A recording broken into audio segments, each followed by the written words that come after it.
Nuclear physics के इस video lecture में हम बात करते हैं नाभिक के ध्रुव गुण मॉडल के बारे में कि लिक्विड ड्रॉप मॉडल एक्चुअली में है क्या, नाभिक के ऐसे कौन से गुण हैं जिनके कारण हम लिक्विड ड्रॉप मॉडल है ये एक्सप्लेन कर पाता है। तो इस वीडियो लेक्चर में हम बात करते हैं कि एक्चुअली नाभिक है उसमें नाभिक में क्या होते हैं, न्यूट्रॉन एंड प्रोटॉन, ये दो कण होते हैं, न्यूट्रॉन एंड प्रोटॉन। हम अर्ली स्टेज की क्लास से यानी कि 10th 11th की क्लास से ही ये पढ़ते आए हैं, नाभिक में न्यूट्रॉन और प्रोटॉन होते हैं। और बीएससी के स्टूडेंट्स भी सभी ये जानते हैं कि नाभिक में न्यूट्रॉन प्रोटॉन होते हैं, लेकिन ये होते किस प्रकार हैं, यानी कि इनकी अरेंजमेंट कैसी होती है, ये किस प्रकार की व्यवस्था में नाभिक में रहते हैं। सपोज ये नाभिक है, नाभिक की साइज जो है 10⁻⁻15 मीटर रेडियस की होती है, यानी कि r है वो लगभग 10⁻⁻15 मीटर के ऑर्डर की होती है। तो इस 10⁻⁻15 मीटर के ऑर्डर की जो रेडियस की जो साइज है इस नाभिक की, इसको मैंने बड़ा बनाया है समझने के लिए कि इजीली आराम से अपने को समझ में आ जाए। तो एक्चुअली पर्सनल क्वेश्चन जो उठता है वो ये है कि इन न्यूट्रॉन और प्रोटॉन का अरेंजमेंट कैसा है, क्या आधे में न्यूट्रॉन रहते हैं आधे में प्रोटॉन रहते हैं, या फिर मैं कह दूं इधर न्यूट्रॉन है इधर प्रोटॉन है इधर प्रोटॉन है इधर प्रोटॉन है। तो एक्चुअली क्वेश्चन ये है कि इनका अरेंजमेंट कैसा है। तो वास्तव में तो नाभिक के जो गुण हैं उनके आधार पर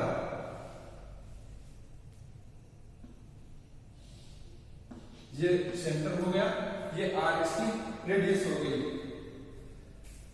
तो नाभिक की जो अंदर न्यूट्रॉन और प्रोटॉन होते हैं इनकी व्यवस्था को समझने के लिए दो मॉडल हम बीएससी और एमएससी क्लासेस में स्टडी करते हैं।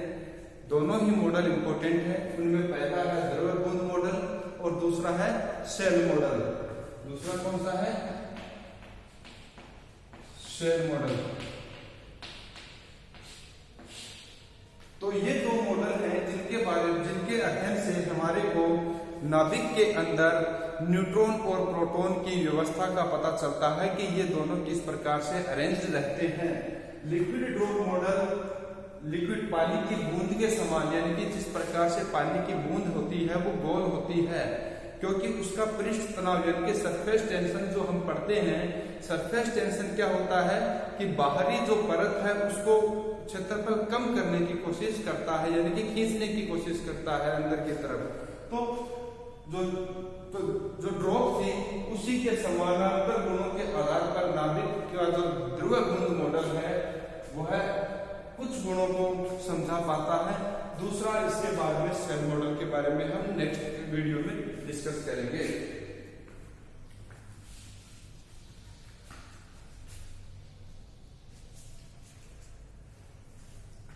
एक्चुअली अब देखिए ये नाभिक है, नाभिक के लिए A इक्वल टू अपन 1 से लेकर काफी आगे तक जाते हैं कि यानी कि number of neutron plus proton, ये नाभिक की द्रव्यमान संख्या कहलाती है, यानी कि द्रव्यमान संख्या जो होती है वो न्यूट्रॉन और प्रोटॉन के बराबर होती है। अब एक्चुअली में देखा जाए तो जो मध्यक्रम तथा भारी नाभिक दो, मध्यक्रम और भारी नाभिक दोनों, मध्यक्रम और भारी नाभिक जो है दोनों की बंधन ऊर्जा प्रति न्यूक्लियन यानी कि B bar equal to B/A लगभग नियत होती है, यानी कि मध्यक्रम और भारी नाभिक जो है उन दोनों की ही बंधन ऊर्जा प्रति न्यूक्लियन B बार यानी कि B/A लगभग नियत होती है। इसका मतलब यह है कि बंधन ऊर्जा B प्रोपोर्शनल टू क्या होता है, A होता है। अर्थात हम ये कह सकते हैं कि नाभिकों की जो बंधन ऊर्जा है B वह द्रव्यमान संख्या A के समानुपाती होती है, यानी कि A यानी कि द्रव्यमान संख्या बढ़ने के साथ साथ में बंधन ऊर्जा का मान भी बढ़ता जाता है। बंधन ऊर्जा के बारे में बात करें तो बंधन ऊर्जा का मान बढ़ता जाता है, लेकिन बंधन ऊर्जा प्रति न्यूक्लियन का मान लगभग नियत होता है। पर पहली प्रॉपर्टी यानी कि पहला गुण जो हमारे को मिलता है वह मिलता है कि बंधन ऊर्जा जो है वह द्रव्यमान संख्या A के समानुपाती होती है। यह पहला गुण मिलता है हमारे को। अब दूसरे गुण के बारे में यदि हम बात करें, दूसरे गुण के बारे में बात करें कि इस नाभिक का आयतन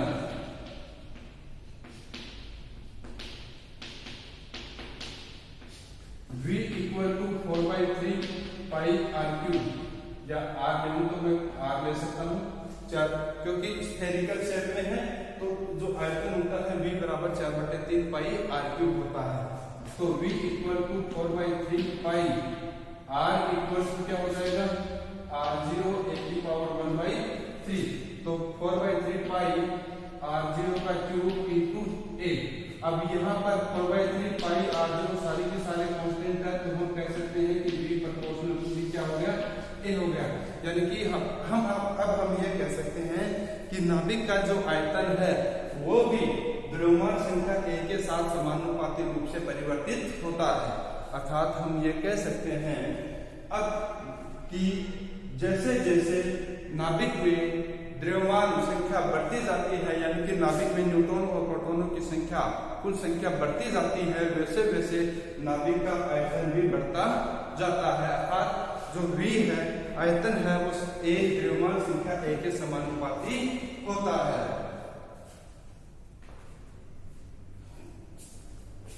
इसके बाद में ये यानी कि सेकंड प्रॉपर्टी ये आ गई।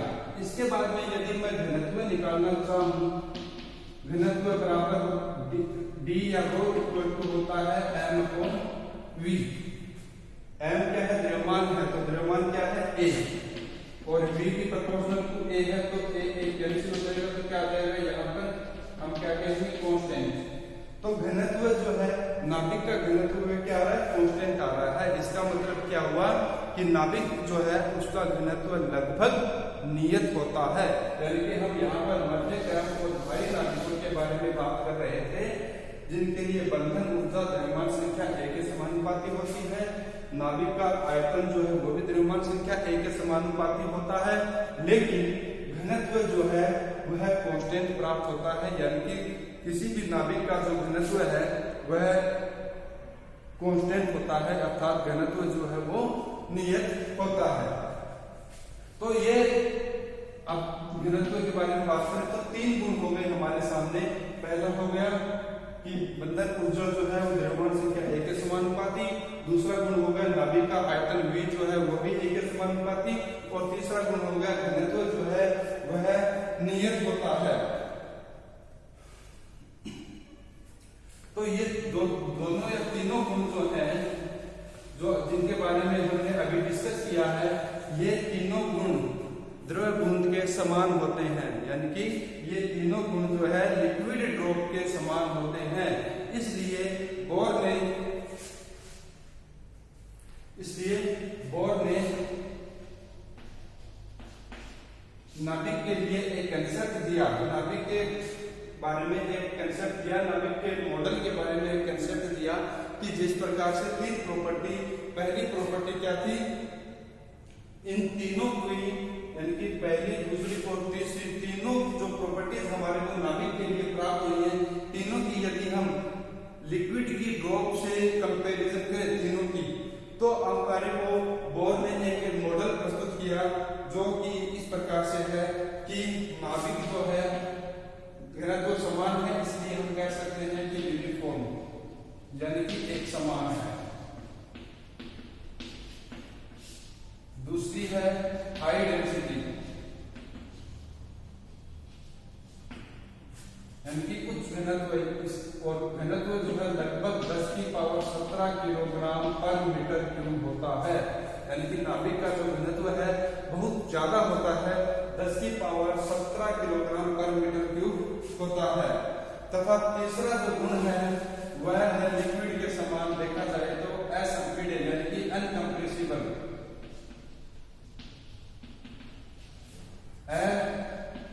संपीड़न, ये जो 3 गुण है कौन कौन से तीनों गुण, यानी कि नाभिक के जो तीनों गुण थे, तीन जो प्रॉपर्टीज हमने डिस्कस करी, उनके आधार पर और उनकी लिक्विड यानी कि द्रव के बूंद से तुलना करके ये बोर ने एक मॉडल प्रस्तुत किया नाभिक के लिए, जिसमें ये तीन गुण होने चाहिए। तीन गुण होते हैं कि यूनिफॉर्म, यानी कि नाभिक का जो घनत्व है वो यूनिफॉर्म होता है।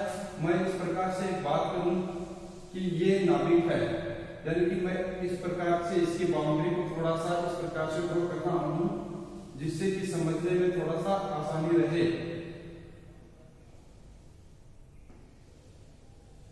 अब यहाँ पर देखिए, ये सपोज नाभिक का सेंटर हो गया, यानी कि किसी भी एटम जो है उसके अंदर नाभिक और नाभिक का सेंटर ये हो गया।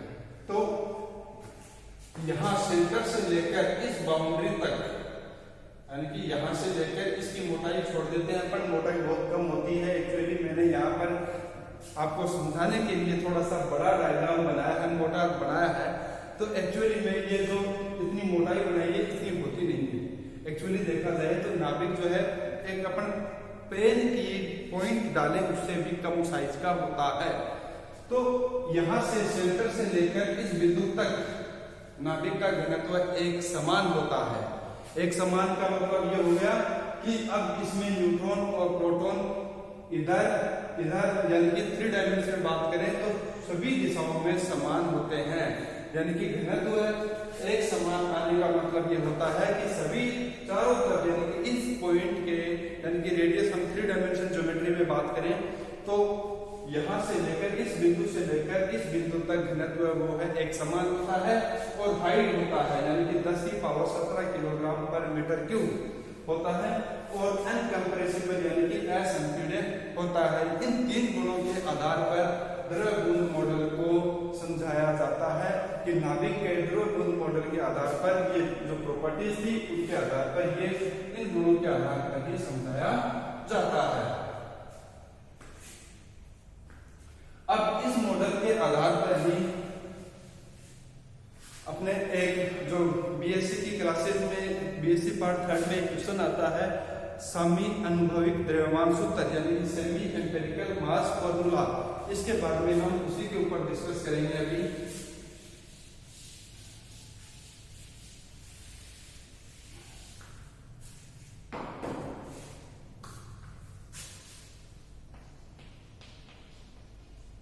सामी अनुभाविक द्रव्यमान यानी कि सेमी एम्पिरिकल मास फॉर्मूला।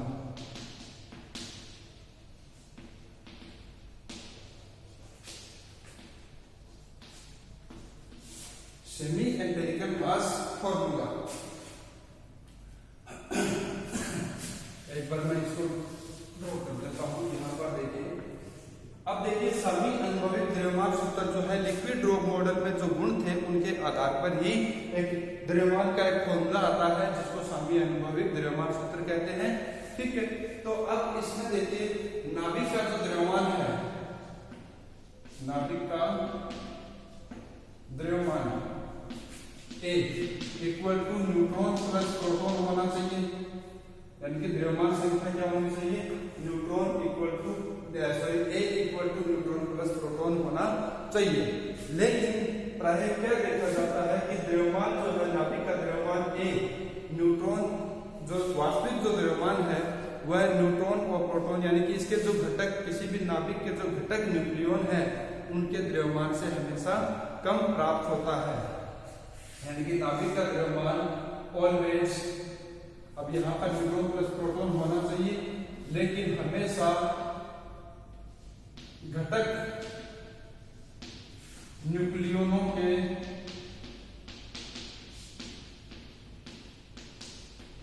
योग से कम प्राप्त होता है।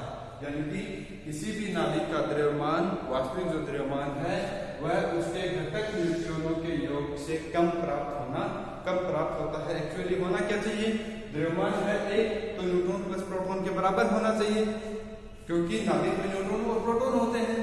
लेकिन जो द्रव्यमान है वो घटक न्यूक्लियन यानी कि न्यूट्रॉन और प्लस प्रोटॉन के द्रव्यमान के योग से हमेशा कम प्राप्त होता है।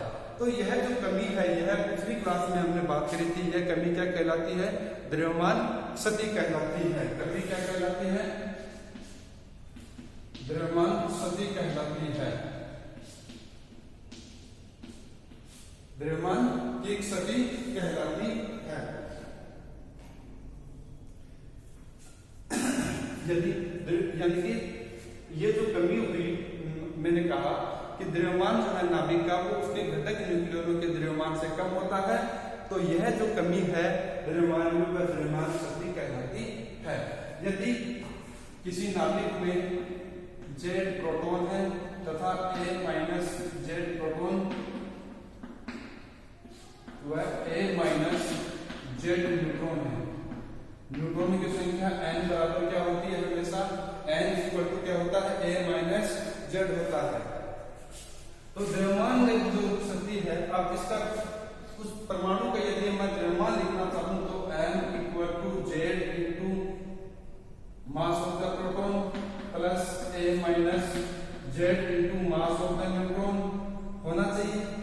लेकिन यह कभी एक द्रव्यमान शक्ति आ गई, तो द्रव्यमान शक्ति के बराबर जो ऊर्जा होती है उसको हम बंधन ऊर्जा कहते हैं। तो ZMP plus A-Z into Mn, ये दोनों, अब इसमें द्रव्यमान शक्ति यानी कि द्रव्यमान में कमी है, तो यहाँ पर माइनस में क्या लिखूंगा?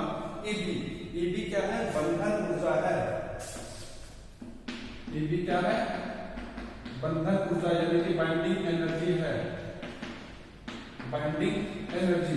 तो द्रव्यमान में जो शक्ति थी वह ऊर्जा के रूप में प्रकट हुई, तो हम उसको क्या कहते हैं? द्रव्यमान बंधन ऊर्जा कहते हैं। तो अब हम ये कह सकते हैं कि ये जो फॉर्मूला था ZMP प्लस A-, यहाँ पर एक चीज और इम्पोर्टेंट है, यह ऊर्जा है, तो MP mass of the proton, Mn mass of the neutron को भी द्रव्यमान ऊर्जा के रूप में ही, इन द्रव्यमानों को भी ऊर्जा के रूप में ही डिनोट किया जाएगा। ऐसा नहीं हो सकता कि ये किलोग्राम में हो, ये इलेक्ट्रॉन वोल्ट में हो।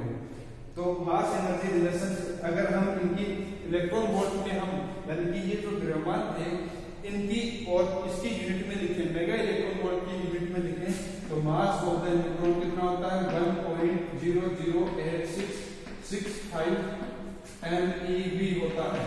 यानी कि न्यूट्रॉन का द्रव्यमान मेगा इलेक्ट्रॉन वोल्ट के टर्म्स में लिखें तो 1.00865 होता है। इसी प्रकार से मास ऑफ द प्रोटॉन या मास of the hydrogen nucleus, hydrogen atom लिखें तो वह होता है 1.007825 MeV होता है। तो यह यानी जो द्रव्यमान थे न्यूट्रॉन और प्रोटॉन के, वो भी अब किसकी टर्म्स में आ गए? MeV की टर्म्स में भी आ गए हैं। तो यह जो फॉर्मूला बनता है, इस फॉर्मूले में यदि यहाँ पर EB जो बाइंडिंग एनर्जी है, बंधन ऊर्जा है, उसका मान ज्ञात किया जाए। किसके आधार पर? जो अभी बात कर रहे थे लिक्विड ड्रॉप के गुणों के आधार पर, तब हमारे को एक्चुअल मास प्राप्त होगा, यानी कि किसी भी परमाणु का एक्चुअल मास प्राप्त होगा।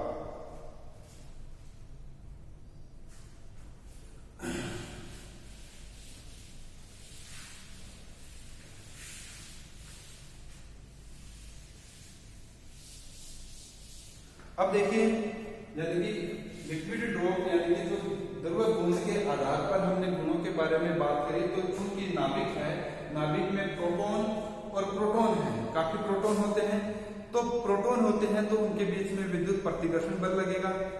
एक सरफेस में वो बंधे हुए हैं, इसलिए सरफेस टेंशन भी लगेगा, यानी कि सरफेस ऊर्जा को के बारे में भी कह सकते हैं कि पृष्ठ ऊर्जा भी कम आएगी। अब प्रोटॉन और न्यूट्रॉन साथ में हैं, जैसे जैसे नाभिक में न्यूट्रॉनों की संख्या बढ़ती जाती है वैसे वैसे उसके स्थायित्व में भी परिवर्तन होता है। तो ये कई गुण हैं जिनके आधार पर सेमी एम्पिरिकल मास फॉर्मूला डिफाइन किया जाता है। यानी कि EB जो था, बाइंडिंग एनर्जी का जो फॉर्मूला था, उसमें अब 5 घटक होते हैं, EB plus ES plus EC plus EA plus EP, यानी कि 5 घटक होते हैं ईवी यानी कि आयतन ऊर्जा की एक, मैंने कहा था कि आपको अभी थोड़ी देर पहले ही डिस्कस किया था कि नाभिक का जो आयतन है वह द्रव्यमान संख्या A के समानुपाती होता है। अभी थोड़ी देर पहले बात हुई थी अपनी। तो एवी एस क्या है, सरफेस एनर्जी यानी कि ये पृष्ठ तनाव से रिलेटेड एनर्जी है। इसी क्या है, कूलॉम एनर्जी, यानी कि नाभिक में न्यूट्रॉनों के अलावा प्रोटॉन एक ऐसा कण है जिस पर धनात्मक आवेश होता है, यानी कि आवेशित कण है। और जब दो समान आवेशित कण नजदीक होते हैं या दो समान आवेशित कण हैं जिन पे सेम यानी कि पॉजिटिव चार्ज है, तो उनके बीच में विद्युत प्रतिकर्षण बल लगता है, यानी कि कूलॉम प्रतिकर्षण बल लगता है। तो इसी उस कूलॉम प्रतिकर्षण बल की डेफिनेशन को टर्म्स को रिप्रेजेंट करता है EA, एसिमेट्रिक एनर्जी, यानी कि नाभिक में न्यूट्रॉनों की संख्या प्रोटॉनों की संख्या के बराबर होती है पहले तो, लेकिन जैसे जैसे हम आगे बढ़ते जाते हैं परमाणु क्रमांक में, तो न्यूट्रॉनों की संख्या प्रोटॉनों की संख्या से आगे बढ़ती जाती है। तो जैसे जैसे स्थायित्व में भी इनके परिवर्तन होता है।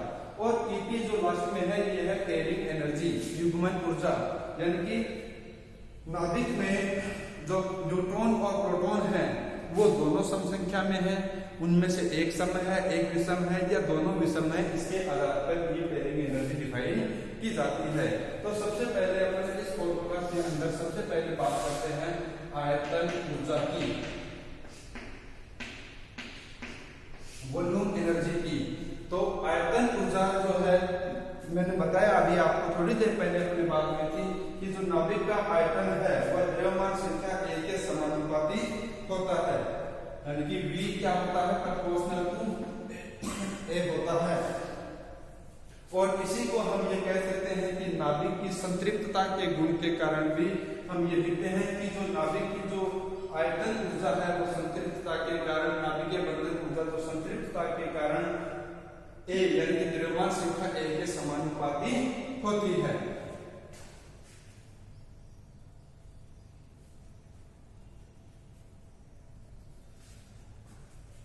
तो इसका मतलब ये हुआ, इसके बारे में हम ये भी कह सकते हैं कि आयतन है जो नाभिक का जो आयतन है वो द्रव्यमान संख्या A के समानुपाती होता है, यानी कि इससे रिलेटेड जो ऊर्जा होगी हम उसको आयतन ऊर्जा कहते हैं।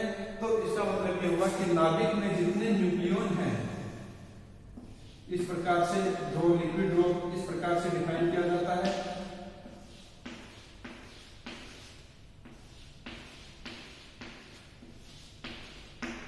तो जितने उनके अंदर आपस में जितने बंध बनते हैं, उन बंध की जो ऊर्जा होती है, बंध की ऊर्जा होती है, तो उस ऊर्जा के समानुपाती ही आयतन ऊर्जा होती है। तो हम यहाँ पर हम ये कह सकते हैं कि नाभिक की जो आयतन ऊर्जा है वो इन बंधों की संख्या के समानुपाती होनी चाहिए। तो इसका मतलब ये हुआ कि यदि EV प्रोपोर्शनल क्या होनी चाहिए, A होनी चाहिए, यानी कि द्रव्यमान संख्या कितनी है, A है, तो EV जो है वह A के समानुपाती होनी चाहिए। तो यहाँ पर हम ये कह सकते हैं कि EV equal to AB into A, समीकरण नंबर इसको 1 नंबर दे देते हैं, समीकरण नंबर इसको 2 नंबर दे देता हूं मैं। तो EV इक्वल टू क्या गया, AB इंटू A आ गया, जहां पर AB क्या है, एक नियतांक है, AB क्या आ गया, एक नियतांक है। और क्योंकि जो इस प्रकार की ऊर्जा थी, जो आयतन से हम बात कर रहे थे, आयतन के बारे में जो बात कर रहे थे, आयतन ऊर्जा वो बनने वाले बंधों की संख्या के समानुपाती होती है, अर्थात द्रव्यमान संख्या के समानुपाती होती है। तो EV इक्वल टू क्या गया, AB इंटू A। दूसरी ऊर्जा जो है उसके बारे में हम बात करेंगे पृष्ठ ऊर्जा। पहली तो हो गई आयतन ऊर्जा, दूसरी है पृष्ठ ऊर्जा। यानी कि अब यहाँ पर देखिए, ये एक नाभिक था, ये एक नाभिक है बाहर वाला, इसके अंदर ये न्यूक्लियन है। तो इन न्यूक्लियनों पर, अंदर वाले न्यूक्लियनों पर सभी दिशाओं में समान बल लगता है, जबकि सरफेस पर जो नाभिक है, सरफेस पे जो न्यूक्लियन है उस पे केवल अंदर की तरफ ही बल लगता है। यानी कि हम यहाँ पर ये कह सकते हैं कि अंदर के जो न्यूक्लियन न्यूक्लियन मीन्स न्यूट्रॉन या प्रोटॉन हैं, उन पर सभी दिशाओं में समान बल लगता है। तो इसका मतलब ये हुआ कि अंदर के जो न्यूक्लियन है उन पर बल ज्यादा लगता है, और जो बाहर के सरफेस के पास स्थित जो न्यूक्लियन है उन पर केवल अंदर की तरफ ही बल लगता है, बाहर की तरफ किसी प्रकार का कोई बल नहीं लगता है। तो इसका मतलब ये हुआ कि ये जो बाहर के जो न्यूक्लियन है ये अंदर वाले न्यूक्लियन की अपेक्षा थोड़े से ढीले बंधे होते हैं।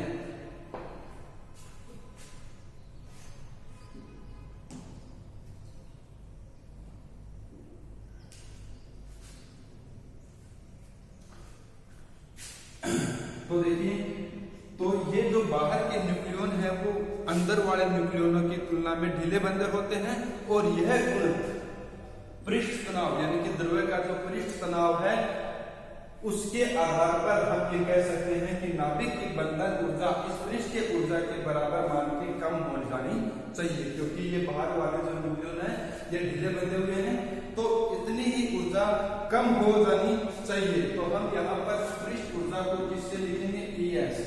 तो इक्वल टू क्या प्रोपोर्शनल क्या होना चाहिए? माइनस पृष्ठीय क्षेत्रफल सरफेस एरिया। आई बात समझ में माने कि अंदर के जो न्यूक्लियन है उन पे लगने वाला बल सभी दिशाओं में समान है, और सभी दिशाओं में बल लगता है। अन्य इसके पास नजदीक जो अन्य न्यूक्लियन है उनके कारण से बल लगता है, जबकि जो बाहर न्यूक्लियन है बाउंड्री पे सरफेस पे जो न्यूक्लियन है उन पर केवल अंदर की तरफ ही बल लगता है। तो यानी कि यहाँ पर दो न्यूक्लियन और होते तो इधर भी बल लगता, लेकिन यहाँ पर न्यूक्लियन नहीं है इसलिए ये बल नहीं लगता है। तो ये अंदर वाले न्यूक्लियन के कंपैरिजन में ढीले बंधे होते हैं। तो ढीले बंधे होने के कारण से हम ये कह सकते हैं कि बंधन ऊर्जा जो है पृष्ठ तनाव के गुण के समान, पृष्ठीय तनाव के गुण के समान पृष्ठीय क्षेत्रफल यानी कि सरफेस एनर्जी के बराबर मान से कम हो जानी चाहिए। तो पृष्ठीय क्षेत्रफल यानी कि सरफेस स्फीयर माना है हमने, तो ES प्रोपोर्शनल टू क्या लिख सकता हूं मैं? 4 पाई r स्क्वायर, यानी कि r यदि इसकी रेडियस ले लूं मैं तो 4 पाई r स्क्वायर, क्योंकि जो स्फीयर है उसका एरिया 4 पाई r स्क्वायर होता है। अब r चूंकि r इक्वल टू क्या होता है? r0 गुण a की पावर 1/3, तो ES proportional to minus 4 pi r0 square a की पावर 2/3, और इन सबको कांस्टेंट लिखते हैं तो एक अलग कांस्टेंट लिखा जा सकता है ES equal to minus AS a की पावर 2/3। समीकरण नंबर क्या आ गया आपके पास? 3। देखिए समीकरण 3 जो है वह सरफेस एनर्जी यानी कि ES equal to minus AS a की पावर 2/3, यानी कि ये द्रव्यमान संख्या a की पावर 2/3 के समानुपाती होता है। यहाँ पर AS क्या है? एक नियतांक प्राप्त होता है, यानी कि AS क्या आ गया? एक नियतांक आ गया।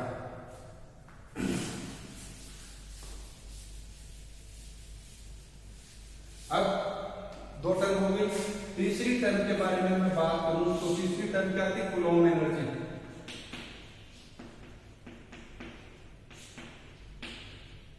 कूलॉम ऊर्जा, क्योंकि नाभिक जो था उसमें मैंने कहा न्यूट्रॉन और प्रोटॉन दोनों कण हैं। न्यूट्रॉन पर किसी प्रकार का कोई आवेश नहीं होता है, लेकिन प्रोटॉन एक आवेशित कण है जिस पर हमेशा धनावेश होता है। तो प्रोटॉनों के बीच में जो प्रतिकर्षण का बल लगता है, तो प्रोटोनों के मध्य प्रतिकर्षण बल जो लगता है उसके कारण, यानी कि प्रतिकर्षण बल लगेगा तो आपस को एक दूसरे को दूर करने की कोशिश करेंगे। एक दूसरे को दूर करने के कारण से कूलॉम ऊर्जा के बराबर मान से बंधन ऊर्जा में कमी हो जाती है, और इस कमी को क्या कहते हैं? EC के नाम से, यानी कि कूलॉम ऊर्जा जो है उसको EC नाम से डिनोट किया जाता है। और यह मान -3/5 के Z इंटू Z -1 की स्क्वायर अपॉन R, यानी कि फॉर्मूला जो पहले पढ़ा हुआ है वो का वही है लगभग। अगर इस फैक्टर को मैं एक बार यहाँ से हटा दूं तो K Q1 Q2 upon R, यानी कि पोटेंशियल कूलॉम एनर्जी का जो फॉर्मूला बनता था K Q1 Q2 upon R। तो Z प्रोटॉन है एक, यानी कि यहाँ पर मैं कह दूं 1 2 3 4 5, ठीक है, 5 प्रोटॉन है, तो इस पहले प्रोटॉन पर इन 4 के कारण से बल लगेगा, तो 5 फैक्टर जुड़ेंगे अपने पास, तो Z-1 यानी कि 4 के कारण से उस पर बल, और टोटल समेशन करेंगे तो कितना आ जाएगा, 5 वापस आ जाएगा। तो Z × Z-1 E²/R ये फॉर्मूला बनता है। वापस R इक्वल हमने क्या पढ़ा था, R0 1/3, तो सीधा लिख देता हूं मैं 3/5 के Z × Z-1 E²/R0 1/1/3।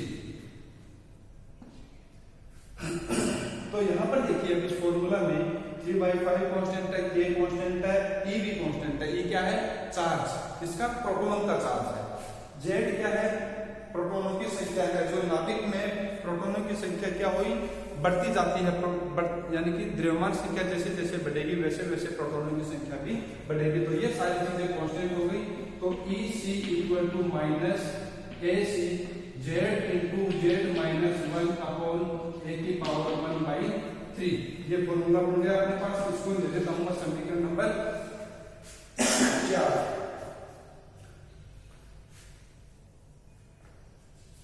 तो AC = क्या गया, -AC Z × Z-1 upon A⁻⁴ ये आ गया आपके पास फॉर्मूला नंबर 4।